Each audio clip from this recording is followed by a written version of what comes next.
Thank you very much. So, hello everybody. My name is Jean Bresson. I'm working at IRCAM, the Institute for Research and Coordination on Acoustics and Music in Paris, in France. And I'm going to present you a recent project I've been carried out with two of my colleagues, Raphaël Foulon, who was a master student last year, and Marco Stropa, who is a composer, long-lasting collaborator of me and my colleagues at IRCAM.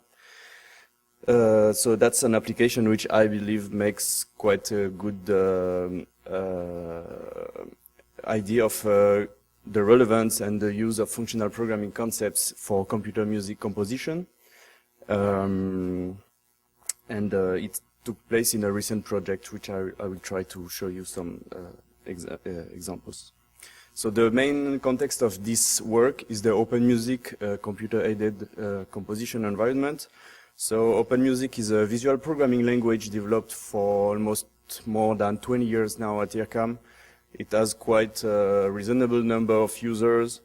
It's used at IRCAM for musical research and by composers of different aesthetics and origins for their compositional work.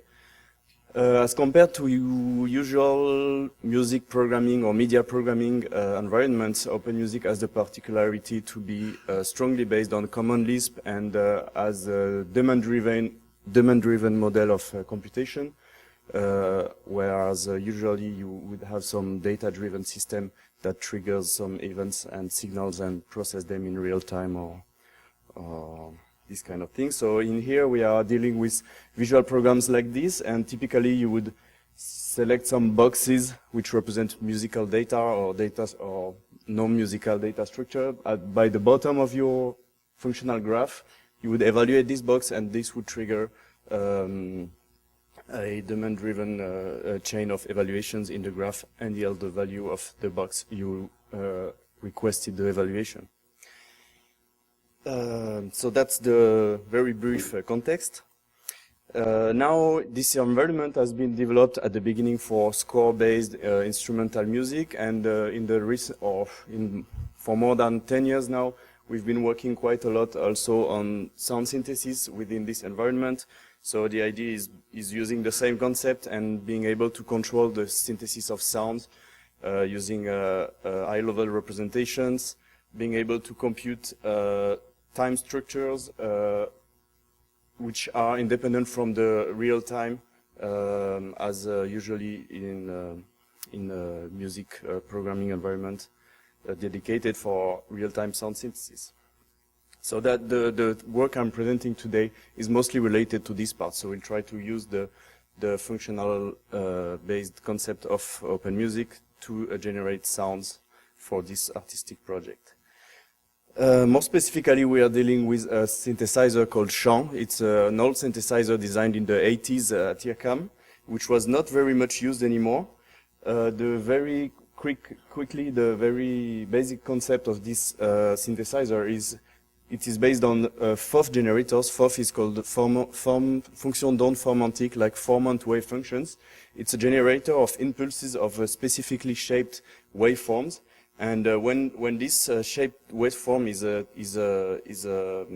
generated with a sufficiently high sample rate, it creates what represents a formant in the sound spectrum, which is a typical characteristic of voiced sound. So if you put several FOF generators in parallel, you generate a spectrum with a given fundamental frequency, like ah, and the characteristic of a vowel or something like this.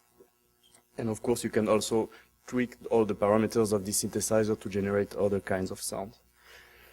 And then these FOF generators are put in a standard synthesizer-like patch, where it can be combined with filters and other signal generators. There have been quite a lot of research on this synthesizer, and we use in the 80s, and we have tried to reuse some of the knowledge about this, which is mostly aimed at generating realistic synthetic voices. For instance, at the right you see a graphic that shows how the central frequency of each formant, that is the frequency we will set to the FOF generator, must evolve accordingly with the fundamental frequency. For instance, if the pitch of my voice increases, the formant and the shape of the spectrum must be slightly changed as well in order to make the sound realistic. So the project I was talking about is the opera rehearsal. It was premiered last year in 2012 at Opéra Comique in Paris. It was quite a big project with singers, actors, musicians, and etc. A whole opera project. And most of the score and the synthetic part of this opera has been generated with or using open music, and in particularly the synthesized sounds. So in open music, the control of the chant synthesizer, we've been working on it for a few years already. So we had this paper at ICMC 2011 showing the basics of the synthesis and its control in open music. So the idea is that as the synthesizer has a kind of specific way of working as compared to what we usually do as sound synthesis in open music, we do not deal here with events, like every note triggers some parameters for a given time. But we have this synthesis patch I've shown before, which has a state for every parameters. There is an initialization of all the patch at the beginning.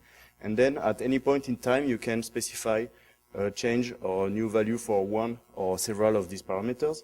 And then this synthesizer performs an automatic interpolation between the different successive states of the synthesizer. So I say again, it's not real-time synthesis. So at every point, the synthesizer knows what will be when and what will be the next state of the synthesizer. So it performs this interpolation, and that's what was interested us for this project and for working on this synthesizer in particular. At the right, you see a patch in open music, typically with a sound at the bottom, and the rest at the top. It's a simplified patch. You see some of the parameters which will be used and processed to generate the sound synthesis parameters, and basically the open music process consists in converting this high-level data into adequate sequence of kind of frames or states of the synthesizers, which will generate the desired sound. So here are, for instance, some examples of sounds. You see, it sounds like voice sound, but in this case, there is a fundamental frequency going kind of a random curve. And you see, I have just a few number of states for the formant values, and the synthesizer kind of makes some morphing between the vowels, like yeah. So this is, with very few control data, I can manage to get some continuously evolving sounds quite easily. At the right, it's another patch with processing we do quite often. We use a vibrato on the fundamental frequency, and this gives a much more realistic sung voice.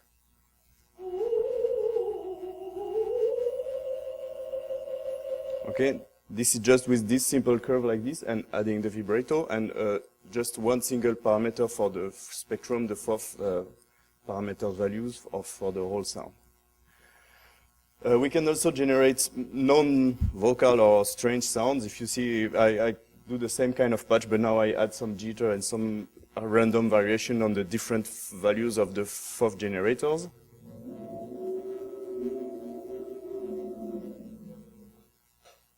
And here we have some very different parameters as compared to the voice formants supposedly correct. For instance, we change the bandwidth or the shape of the different formants in the spectrum. This is with a very low fundamental frequency. You see, it's interesting because when the fundamental frequency becomes sufficiently low, it starts being kind of a timed structure. We now hear like when I do like this, but actually it's just because the pulses are becoming separated, and we will use that in an example after. So in the opera we have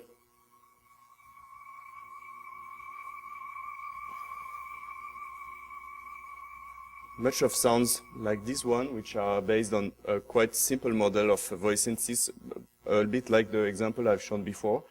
And we actually use this patch exactly with a whole range of different parameters for the sound. So these parameters define the values of FOF, the formant values, and an evolution for the fundamental frequency. And we get a whole range of different sound with the same patch, the same functional program.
See, this one is interesting because it also has this low frequency and very narrow bandwidth of the formant, and it almost sounds like a bell, but it's the exact same patch, just the parameters changing.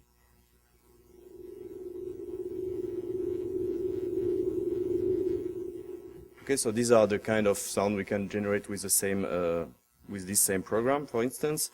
And here is a short extract of the opera where we will hear all of this sound mixed together. So, very briefly, there is one character here, is a bad king. He does lots of bad things to everyone, and at the time he starts having some recall of his conscience speaking to him, like he's going to die, and he regrets all that he's done. So he starts hearing voices, and these voices actually are kind of a specific character in the opera, and they are very important, and they appear and appear again and get transformed.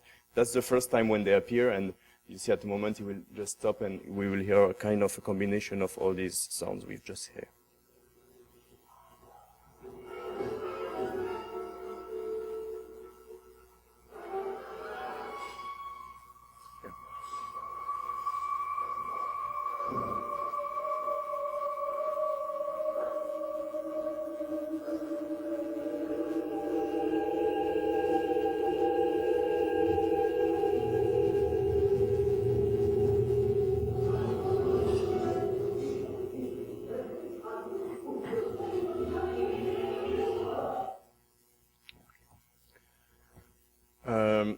Then on top of this framework, we designed, that was mostly presented in the previous paper I mentioned, the idea of working with synthesis events. So events are these objects we see here. You can organize them in time or as you want. And these events will organize our synthesis process in time. We met this funny example. Now, every note in this example will not control a kind of continuous process as before, but control a single event within which there is some continuous evolution, like the vibrato and other things. So that's a reproduction of an example of the Queen of the Night by Mozart with MIDI piano.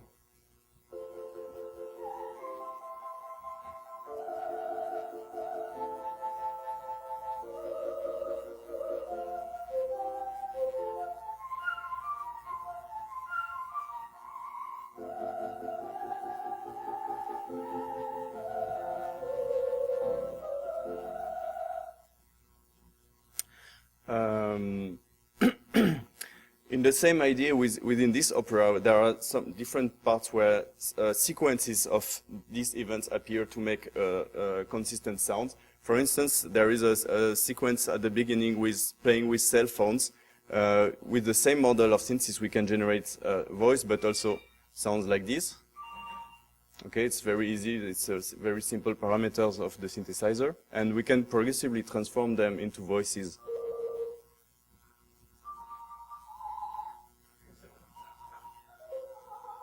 Okay, so the very beginning of the opera, is this scene where you hear a voice saying, please turn off your cell phone, then you hear a cell phone in general. I don't know if it's like this, but in France it's often you hear beep, beep, beep, and please turn off your phone.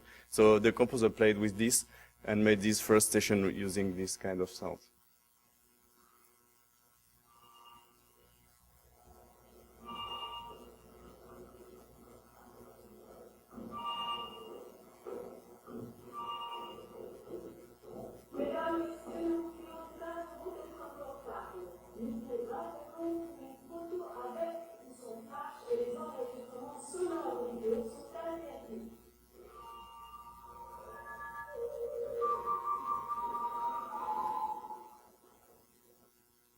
Okay, and then it keeps on a little bit, and then the real synthetic sounds and the instrument starts playing. In this idea of synthesis events are actually the core of the newer research we've been doing for this opera. Here is a simple scheme showing kind of the layer of controls we have. The events is what the composer states as the boxes I've shown before. And from these events, our process in open music generates what we call control values. There are values in time that states some values of the parameters. And at a lower level, the synthesizer performs an interpolation between, as I said before, between the value we state in order to generate the continuous evolution for each parameter at the specified sample rate. So we have two cases. In one case, we have constant parameters. We give only one value. And in this case, open music, or our process in open music, generates two control points at the beginning and end of the event so that the value remains constant during this time interval. And the second case is, for instance, with the vibrato or can be other evolution we specify, while we just reproduce this evolution as a kind of dense series of control points. And in this case, the synthesizer will interpolate between the point we specify, but also eventually between if there is a gap between two successive events. We have some problem, which are not actually a problem, between when we have, in the case of overlapping events.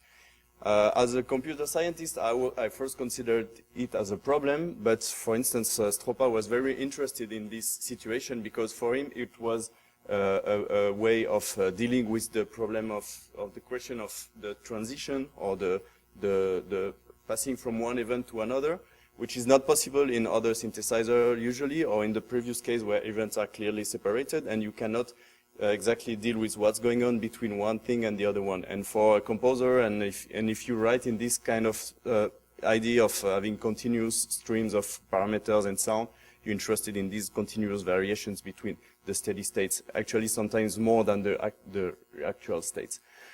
So the first case would generate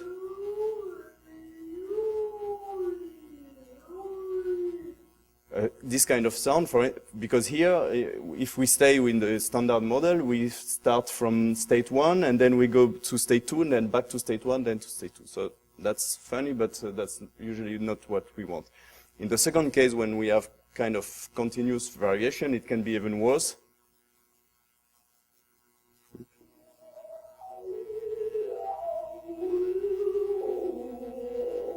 Okay, you would get some sound like this because there is a moment where all the parameters are mixed together and we don't know which one to take.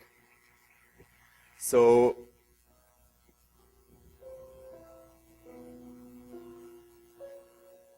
I will take this sequence as an example for how we deal with this. So if every note here has to be synthesized with a vibrato like this, then we get this kind of curve that merges everything. And what we've just heard before is this. During the intervals, we have a kind of uncontrolled merging of the parameters of the different events.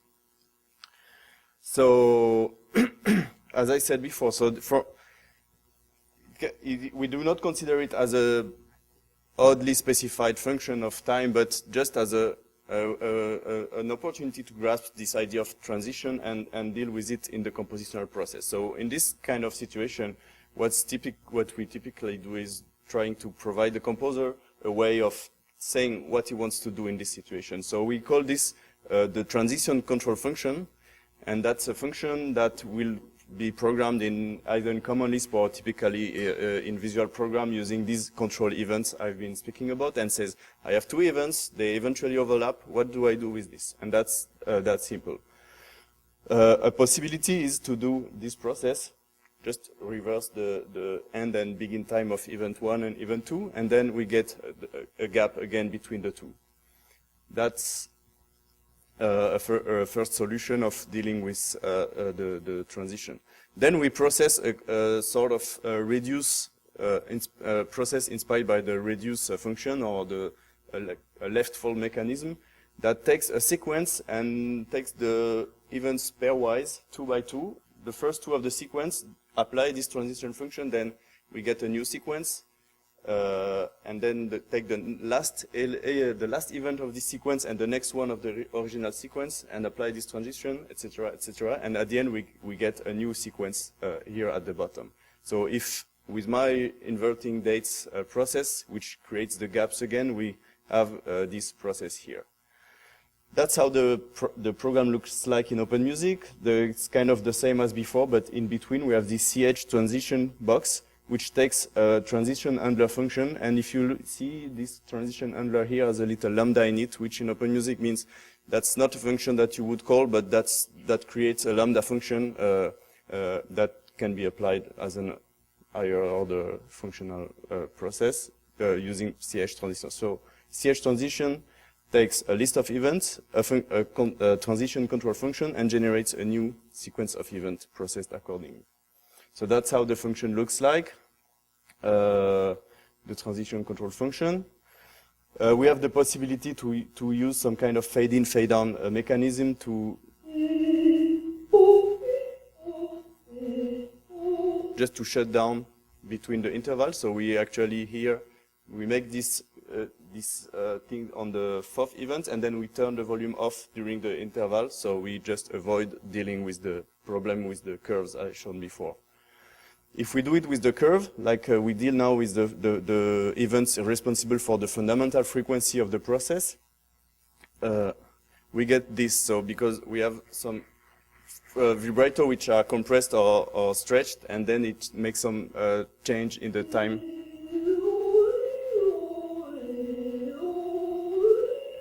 Okay, so you see it doesn't sound well because we modify the time. So that's probably not a good solution, but I mostly want to show that there are varied ways to deal with this problem.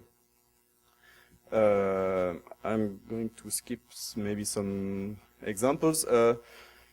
Another solution is to create a new event in between the two other ones. So this allows us to control what's going on between the two, and in this case the fold mechanism would work like this. Every two events we create 3, and then with the last one and the next one of the original sequence we create 3 more, etc., etc., and we build a sequence which paves all the timeline.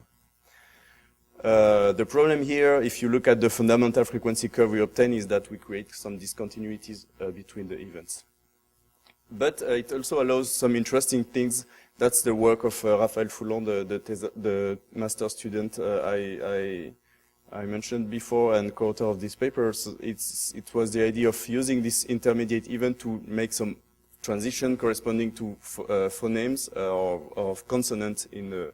So for instance, we define the trajectory of the different parameters, for instance, to say what's a B, what's a M, etc.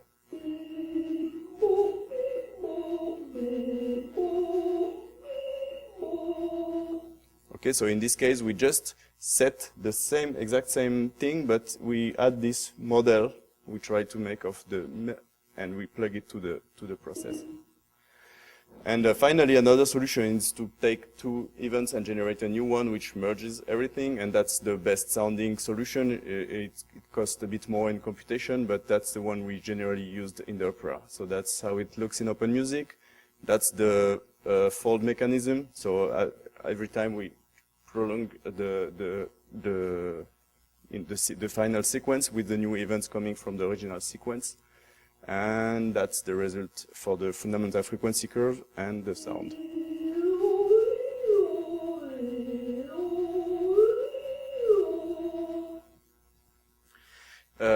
Just a final example where this process is, in my opinion, the more impressive and the more interesting in the opera.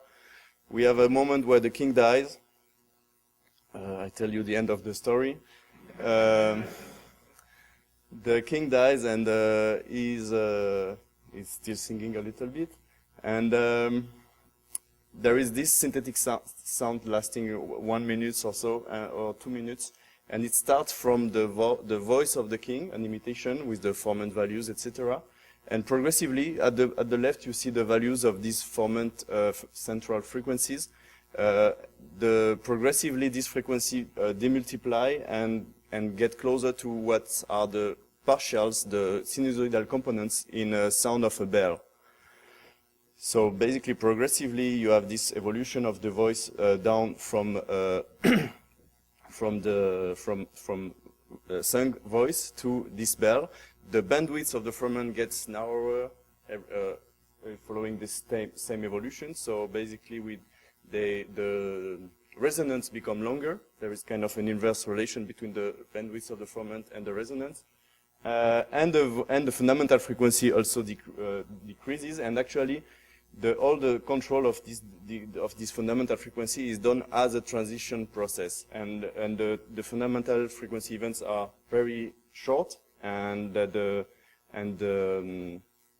all is controlled in the transition. So that's.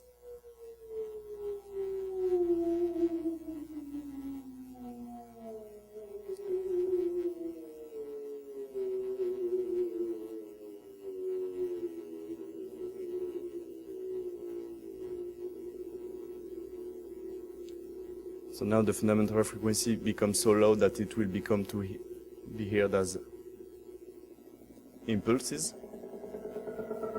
That's the spreading of the formants.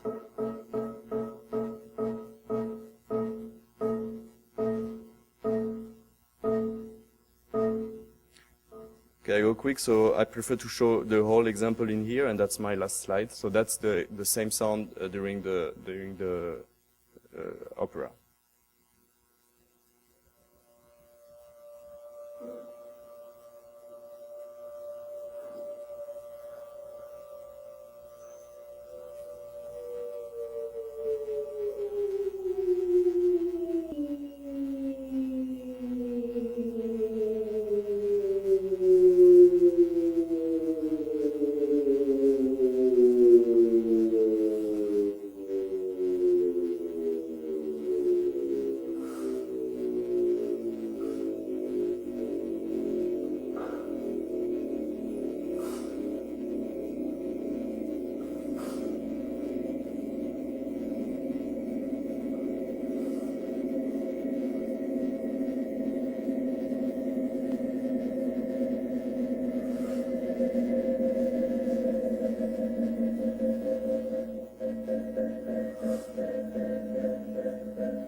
Okay, that's it. Thank you.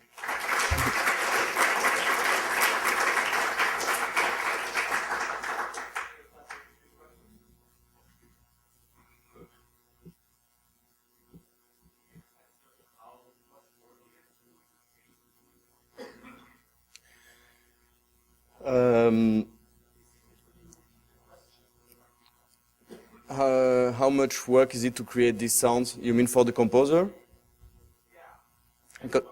Yeah. Because in this case, we kind of designed the system at the same time as we were designing the opera, or for some of these transition-related aspects. But otherwise, the library here, it's a library in the open music called OM Chant, and it's supposed to be quite easy to use, at least at the beginning. There are lots of example patches which you can copy and just change your parameters. As you can see here, that's the example I've shown before. You have quite a lot of parameters to deal with, so it's maybe not easy to make the sound you want to hear the first time, but it's easy to experiment and with try and error see what it sound like. Let me ask maybe the same question in a different way. If I'm a creator, if I'm a composer, what does my interface look like? Well, actually, just like this, these are visual programs, and you create boxes and connect them together, and you make your program, and then you. That's the idea of this environment. It's a kind of a sketch pad where you can put objects, and you can also open them and edit by hand and do some additions on the sounds or on the compositional data of the inputs, etc. And so that's your interface. That's your working environment. It's quite a vast environment. Actually, you can do. I also use it for doing some programming sometime, because you can also integrate your common Lisp programs quite easily. In here, you write some Lisp text, and it's automatically integrated as boxes, etc. This may be a related question, but I'm thinking of archiving, transmission, and sharing. What's the unit of that? Just program some table of parameters. How do you maintain this or communicate with somebody far away? Well, all these windows here are documents in the environment, so they are stored in a workspace like this, and you have some folders, etc. And you can export this as files, but it's an OpenMusic specific format that can be interpreted only in OpenMusic. Yes, but we can, and we do actually sometimes convert this into Lisp program. When we evaluate a box here, we generally compile the corresponding Lisp program and evaluate this program instead of just following the lines on the graphical part. But that's not readable programs. I mean, it's yeah, could be done better, but for the moment it's kind of an internal format. But it's text-based, and it's a Lisp expression at the end. Our whole patch is a Lisp expression. When you evaluate it, it creates the graphics, and when you compile it, it creates the Lisp expression.